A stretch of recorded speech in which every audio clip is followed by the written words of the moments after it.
What's up, everybody? Welcome back. I know it's been a while since my last video, so forgive me for that.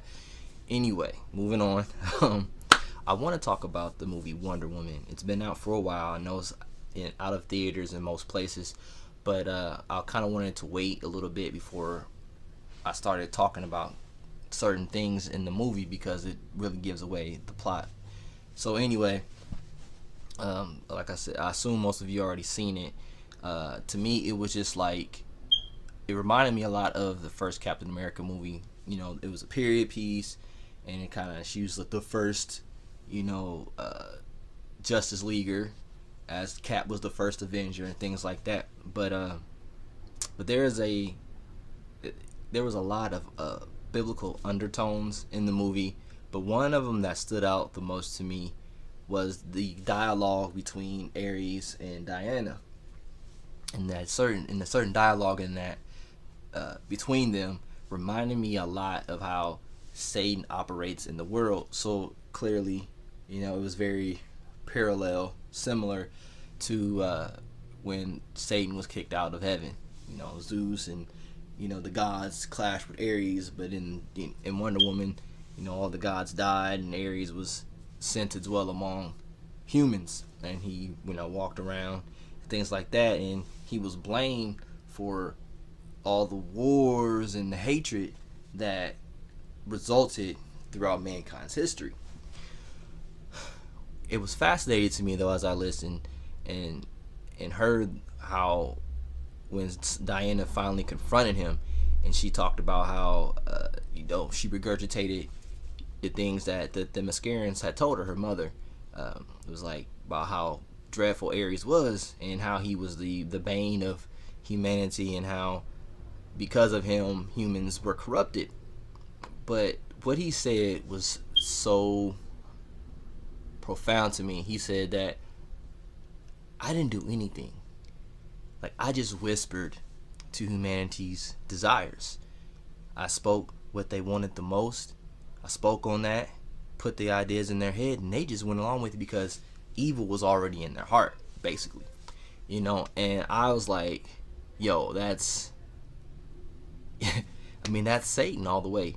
A lot of us have this concept, this idea that Satan is this all-powerful being, that Satan is equal with God, and God has no equal. Satan, he only does what God allows, and Satan's power resides in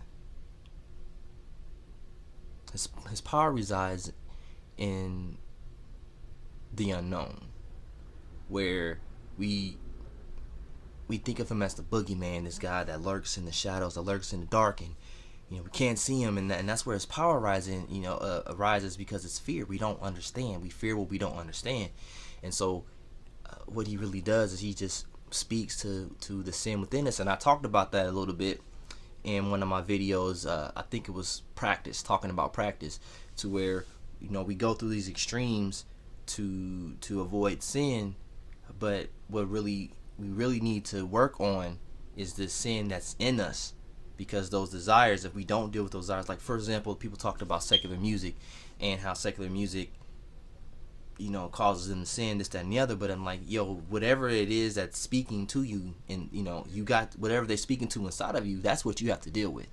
And that's how Satan is. He speaks to the sin that's in us, and if we don't deal with that sin, we act upon that. And I just really wanted to share that. I thought that was very, very fascinating how they did that, because to me, Satan is like the Wizard of Oz.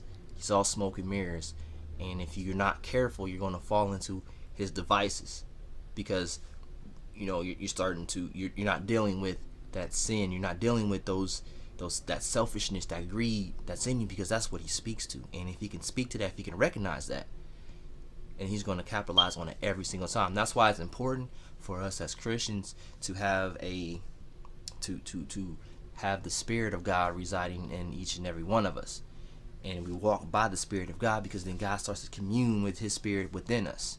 You know what I mean? It's like it says in Romans, where it says that the Spirit knows what to pray for. When we don't know, he knows. So he prays, he intercedes on our behalf. You know, so, and that's how it has to be. That's this, the Holy Spirit communes, has that direct communication with God in us when we don't know. But if we walk in the flesh, then Satan speaks to that, or his demons, because he can't be everywhere at once. But or his demons, they start to speak to that sin nature in us, and then when we start to marinate, when we start to entertain those things, and that's when we start to fall into sin. That's when we start to fall into those traps, those snares. So we got to be careful. So that's the thing. When Jesus was on earth, he talked about dealing with that sin that's in us, being clean on the inside, because no matter the externals, no matter what we go through, if that sin is not dealt with within us, we're doomed. And that's what has to happen. Anyway, that's it. It's a short video compared to what I normally do. I just wanted to share my thoughts about what really stood out to me in Wonder Woman. So I pray that this finds you well, and I hope you all have an amazing day. Please check out my other videos that I have up, and I hope you learned something. Anyway, God bless.